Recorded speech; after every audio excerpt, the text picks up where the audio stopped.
ఇది second video. మా బుడ్డోడు మా తాతయ్య ఇంకా మార్కెట్కి అయితే వెళ్ళాము. అస్సలు అయితే ఖాళీ లేదు. ఈవిడ చూడండి ఇక్కడ నిమ్మకాయలు తీసేసుకొని సంచులు అలాగేసేసుకుంటున్నాడు.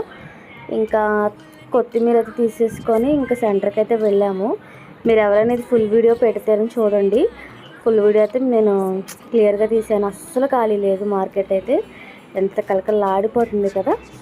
ఇంకేంటి ఎండి చేపలు ఎక్కువ ఉన్నాయి ఈసారి. బాగా పెట్టారు ఎండి చేపలు అయితే. అన్నీ రీజనబుల్ రేట్లుగానే ఉన్నాయి. టమాటాలు ఒక చోట అయితే 30 రూపీస్, ఒక చోట అయితే 20 రూపీస్ కచ్చరి. సో క్యారెట్ తీసుకొని మా వాడు తిన్నాడు. ఇంకా తాతయ్య గారి దగ్గర ములక్కాళ్ళు అయితే తీసుకున్నాము. ఆయన సైకిల్ మీద పెట్టి వయసులో కూడా ఉంటున్నారు. ఇంకా మా తాతయ్య అయితే పచ్చి టమాటాలు ఏరేస్తున్నాడు. ఈ మా బుడ్డోడు నేనైతే ఎత్తుకున్నాను, ఎందుకంటే అస్సలు కుదురుండట్లేదు పిల్లోడు. సో అందుకని ఇంక ఈరోజు వీడియో ఇంతే. మీకు వీడియో నచ్చితే లైక్ చేయండి.